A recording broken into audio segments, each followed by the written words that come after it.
स्वागत है दोस्तों आपका आपके ही चैनल ओनली मैथ्स एकेडमी में। इस वीडियो में हम लोग एक्सरसाइज 3.2 का क्वेश्चन नंबर 16 सॉल्व करेंगे।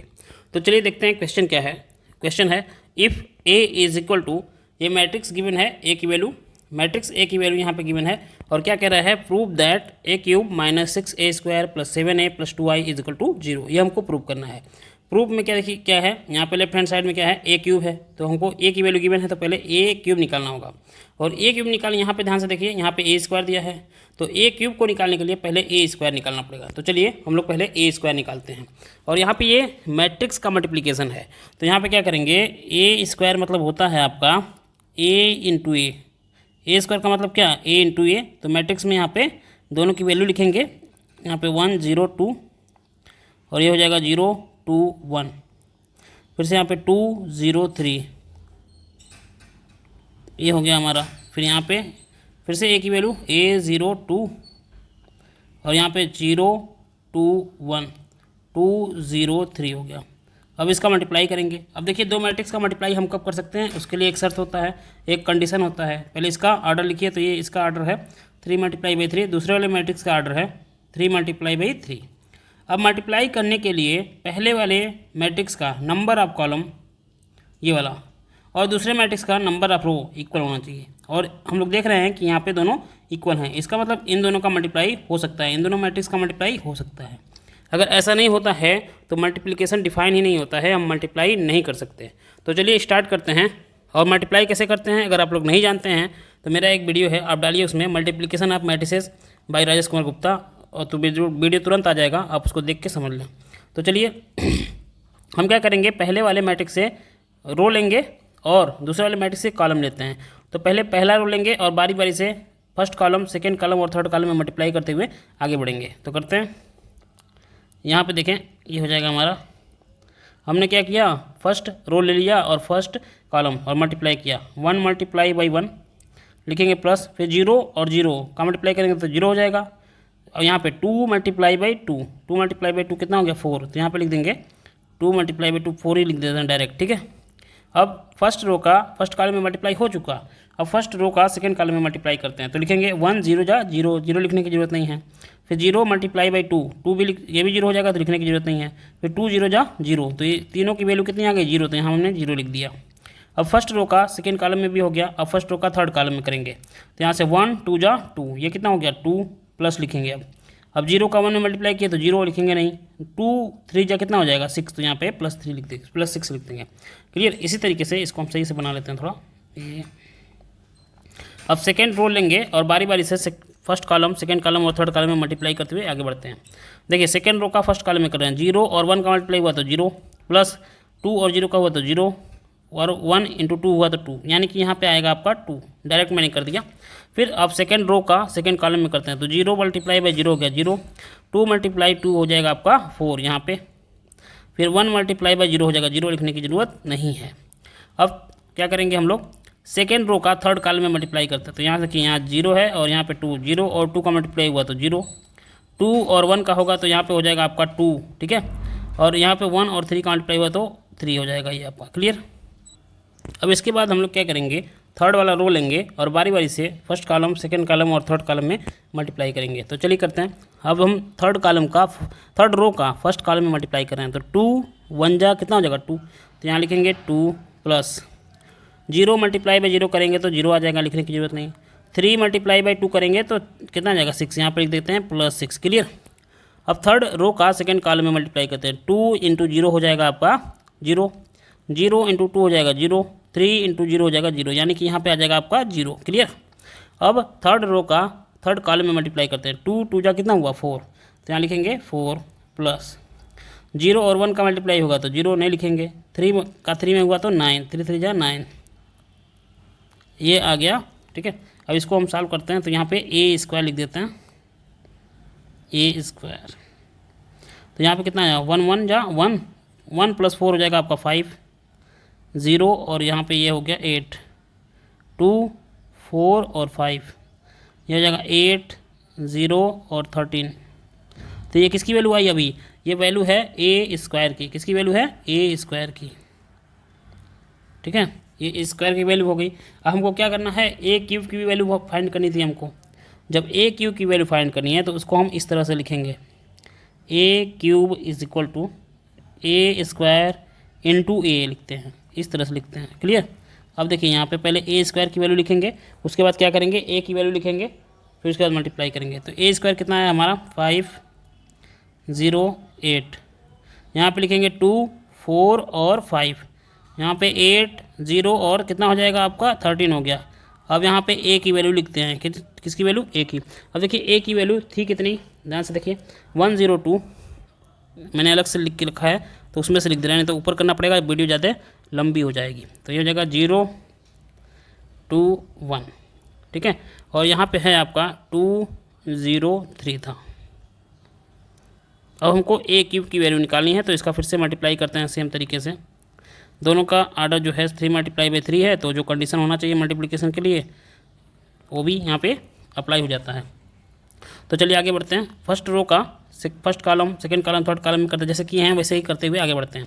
5 का 1 में किए तो कितना हो गया 5, 0 का 0 में किए तो 0, 8 का 2 में किए तो 16, 8 2 जा 16 यहाँ पर लिख दिया।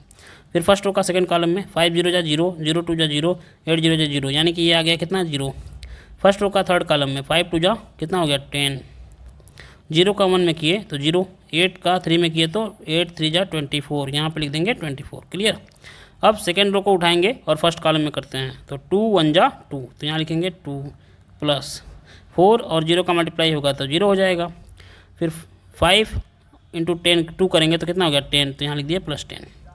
अब सेकेंड रो का सेकेंड कॉलम में करते हैं, तो 2 और 0 का मल्टीप्लाई हुआ तो 0, 4 और 2 का हुआ तो 4 2 जा 8, तो यहाँ लिख देंगे 8, ठीक है।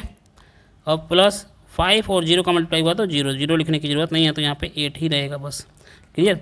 अब सेकेंड रो का थर्ड कॉलम में मल्टीप्लाई, 2 और 2 का मल्टीप्लाई हुआ तो कितना हुआ 4, फिर 4 और 1 का मल्टीप्लाई हो गया तो 4 1 जा 4, 5 और 3 का हो गया तो 5 3 जा 15, ये हो गया। अब थर्ड रो लेंगे और बारी बारी से फर्स्ट कॉलम, सेकेंड कॉलम और थर्ड कॉलम में मल्टीप्लाई करते हुए आगे बढ़ते हैं। तो चलिए करते हैं। 8 और 1 का मल्टीप्लाई हुआ तो ये हो गया हमारा 8, 0 का 0 में होगा तो 0, 13 2 जा हो जाएगा आपका 26, यहाँ लिख दिया। अब थर्ड रो का सेकेंड कॉलम में 8 0 जा 0, 0 2 जा 0, 13 0 जा 0, तो यहाँ पे आ गया आपका क्या 0। अब थर्ड रो का थर्ड कॉलम में 8 2 जा आपका हो गया कितना 16 प्लस 0 1 जा 0, 13 3 जा 39, ये हो गया। अब इसको सॉल्व करके लिख लेते हैं, तो हमारी ए क्यूब की वैल्यू निकल जाएगी। ये वैल्यू हो जाएगी हमारी किसकी, ए क्यूब की। यहाँ पर लिखते हैं, यह आ जाएगा 16 + 5 हो जाएगा आपका 21, यहाँ पे 0 और ये हो जाएगा 34, ये कितना हो गया 12 8 और ये कितना हो जाएगा आपका, ध्यान से देखिए 4 4 8 और 15 ऐड करेंगे तो आज आपका आ जाएगा 23। यहाँ पे इसको ऐड करेंगे तो ये जाएगा 34 0 और 39 में अगर 16 ऐड करते हैं तो हो जाएगा 57 ये हो जाएगा आपका 57। ए क्यूब की वैल्यू ये हो गई, ठीक है। इसको हम क्या करते हैं बॉक्स में कर लेते हैं, 1 मिनट ऊपर करना पड़ेगा। इसको हम बॉक्स में कर लेते हैं ताकि हमको ढूंढने में आसानी रहे। ये हो गया हमारा, ठीक है। अब क्या, जिसकी वैल्यू फाइंड करनी थी, प्रूव करना था हमको, क्या करना था प्रूव करना था। तो यहाँ पे लिखते हैं लेफ्ट हैंड साइड में क्या था वो लिख लेते हैं हम लोग। लेफ्ट हैंड साइड में था a cube minus 6a² plus 7a plus 2i, ठीक है। इसी को 0 प्रूव करना है। तो चलिए ए क्यूब की वैल्यू यहाँ पे पुट कर लेते हैं। ए क्यूब की वैल्यू हम लोग क्या करते हैं पुट कर लेते हैं यहाँ से। हम लोग 1 मिनट कॉपी करके लिख लेते हैं। ये हुआ, कॉपी किया और यहाँ पे लाके पेस्ट कर लेते हैं। तो ये हो गया हमारा ए क्यूब का वैल्यू, ठीक है। अब क्या था, यहाँ से हमने बना लिया इसको ऐसे। ए क्यूब की वैल्यू हो गई। अब -6 हो गया। अब यहाँ पे चाहिए हमको ए स्क्वायर की वैल्यू, तो ए स्क्वायर की वैल्यू भी हम लोग यहाँ से कॉपी करके यहाँ पे लिख देंगे। तो ये रहा आपका ए स्क्वायर का वैल्यू। इसको कॉपी किया और ले आते हैं यहाँ पे, हम लोग क्या कर देते हैं पेस्ट कर देते हैं। ये हो गया, गड़बड़ हो गया, 1 मिनट रुक जाइए बस। तो हमने यहाँ पे ए स्क्वायर की वैल्यू ठीक है लिख दी। अब यहाँ पे लिखेंगे प्लस प्लस है तो +7। अब ए की वैल्यू रखेंगे फिर से, 7 ए था ना तो ए की वैल्यू रखते हैं। ए की वैल्यू है हमारी कितनी, ये है 102 1 0 2 0 2 1 0 2 1 और 2 0 3 है ये, ठीक है। अभी इसके साथ क्या था, +2i भी है। आई मतलब क्या, आई मतलब होता है आइडेंटिटी मैट्रिक्स, क्लियर। आई मतलब क्या, आइडेंटिटी मैट्रिक्स होता है। इसमें बस डायगोनल एलिमेंट 1 होता है और बाकी सभी एलिमेंट 0 0 होंगे। तो लिखते हैं यहाँ पे कितना है +2। अब आइडेंटिटी मैट्रिक्स कितने आर्डर का होगा, 3 आर्डर का। 3 × 3 का एक आइडेंटिटी मैट्रिक्स यहाँ लिखेंगे। तो ये जगह 1 0 0 0 1 0 0 0 1, ये आपका हो गया 3 × 3 का आइडेंटिटी मैट्रिक्स। अब इसको हम लोग सॉल्व करेंगे, चलिए करते हैं। यहाँ पे जो है उसको लिखते हैं, ये कितना है 21 0 34, ये हो जाएगा 12 8 23 34 0 57, क्लियर। अब देखिए इस मैट्रिक्स में 6 का मल्टीप्लाई हो रहा है, इसका मतलब इसके हर एक एलिमेंट में 6 से मल्टीप्लाई करना पड़ेगा हमको। तो चलिए 6 से मल्टीप्लाई कर लेते हैं इसके हर एक एलिमेंट में। तो ये कितना हो जाएगा, 6 5 जा हो जाएगा 30, 6 0 जा यहाँ पे 0, 6 8 जा 48 यहाँ पे आ गया, क्लियर। अब 6 2 जा 12 हो जाएगा, 6 4 जा 24 यहाँ पे, और 6 5 जा 30 फिर यहाँ से, 6 8 जा 48, 6 0 जा 0, 13 6 जा कितना होता है 78, यहाँ पर लिख देंगे, ये हो गया। अब देखिए इस मैट्रिक्स में 7 का मल्टीप्लाई किया जा रहा है, तो इस मैट्रिक्स के हर एक एलिमेंट में हमको 7 से मल्टीप्लाई करना पड़ेगा। तो 7 से मल्टीप्लाई करके हम लोग यहाँ पे लिखते हैं। 7 1 जा कितना हुआ 7, 7 0 जा 0, 7 2 जा 14, फिर 0, फिर 7 2 जा 14, 7 1 जा 7, 7 2 जा 14 और 7 0 0 7 3 जा 21, ये हो गया, क्लियर। अब देखिए आइडेंटिटी मैट्रिक्स में किससे मल्टीप्लाई हो रहा था, 2 से। इसका मतलब इसके हर एक एलिमेंट में 2 से हमें मल्टीप्लाई करना पड़ेगा। तो कर लेते हैं, ये हो जाएगा 2 1 जा 2, ये 0 0, ये भी 0, और यहाँ पे हो जाएगा 2 0, ये 0 0 2 यहाँ पे हो गया। अब इसको हम क्या करेंगे, सॉल्व करेंगे, चलिए करते हैं। अब ध्यान से देखिए, इन दोनों के बीच पहले इन दोनों को एक साथ कर लेते हैं और इन दोनों को एक साथ कर लेते हैं, उसके बाद फिर सॉल्व करेंगे। देखिए दोनों के बीच में साइन माइनस का है और दोनों का ऑर्डर भी सेम है, इसका मतलब इन दोनों को हम लोग सब्ट्रैक्ट आराम से कर सकते हैं। तो यहाँ पे लिखेंगे 21 का करस्पॉन्डिंग एलिमेंट है 30, तो यहाँ लिखेंगे 21 - 30, क्लियर। और यहाँ पे क्या हो जाएगा, 0 - 0 करेंगे तो 0, 34 माइनस यहाँ पे लिखा जाएगा 34 - 48, क्लियर। अब यहाँ पे होगा 12 माइनस कितना 12, तो ये हो गया 0, और यहाँ पे 8, यहाँ पे 0 ही लिख देते हैं, यहाँ पे कितना 0 हो गया, और 8 - 24, यहाँ हो जाएगा 8 - 24, और यहाँ पे आपका हो जाएगा 23 - 30। फिर करते हैं 34 माइनस, यहाँ पे हो जाएगा 34 - 48, फिर 0 - 0 करेंगे तो यहाँ पे 0, फिर 57 - 78, और इन दोनों को हम एक साथ कर रहे हैं। दोनों के बीच में देख रहे हैं प्लस का साइन है तो जोड़ते हैं, डायरेक्ट लिख देता हूँ। 7 + 2 हो जाएगा तो ये हो जाएगा 9, 0 + 0 करेंगे तो 0, 14 + 0 करेंगे तो 14, 0 + 0 फिर से 0, 14 + 2 करेंगे तो 16, 17 + 0 करेंगे तो 7, 7 + 0 करेंगे तो 7। अब 14 + 0 हो जाएगा आपका यहाँ पे 14, 0 + 0 फिर से 0, और यहाँ पे हो जाएगा 21 + 2 23 हो गया। चलिए इसको सॉल्व कर लेते हैं।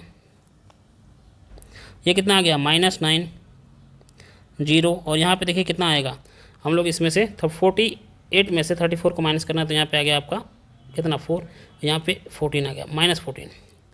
अब यहाँ पे 0 है, 24 में से 8 को माइनस किया तो -16 आ गया, 23 को माइनस किया किस में से 30 में से, तो -7 आ गया। ऊपर करते हैं थोड़ा सा, फिर से यहाँ पे देखिए 4 में से 8 में से 4 को माइनस किया तो 4, और 4 में से 3 को माइनस किया तो 1, यानी -14 यहाँ पे आ गया। 0 में से 0, ये रहा हमारा 0, ये कितना हो जाएगा 57, 78 में से 57 को माइनस करना तो ये गया 1, है ना। अब देखिए हम लोग क्या करेंगे, 78 में से 57 को माइनस करेंगे तो 20 - 23 आना चाहिए था, लेकिन ये कितना आ रहा है 21 आ रहा है, इसका मतलब कहीं गलत हो गया। रुकिए 1 मिनट, यहाँ पे 57, यहाँ पे देखिए 16 + 39 होता तो ये 55 होता, हमने गलती से यहाँ पे 57 लिख दिया था, तो इसको बनाएंगे 55। इसको बनाना पड़ेगा कितना 55, ये हो गया हमारा। तो यहाँ पे भी कितना आ जाएगा 55, ठीक है। और यहाँ पे आपका होगा 55, क्लियर। अब देखिए 78 में से हम लोग 55, यानी 8 में से 5 को माइनस किया तो कितना आ गया 3, फिर 7 में से 5 को माइनस किया 2, तो ये हो गया माइनस इतना। अब यहाँ पे प्लस, ये हो जाएगा 9 0 14 0 16 7 14 0 23। अब ध्यान से देखिए, तो दोनों के बीच में प्लस का साइन है, ये है -9 + 9, -9 + 9 करेंगे तो कितना आ जाएगा 0, ठीक है। और 0 में से 0, दोनों मतलब सेम ही है, सबका साइन देखिए, यहाँ पे -14 है तो यहाँ पे +14 है, यानी दोनों ये क्या हो गए, कैंसिल हो गए, तो कितना आ गया 0 आ गया। 0 मतलब ओ मैट्रिक्स को होता है, ठीक है।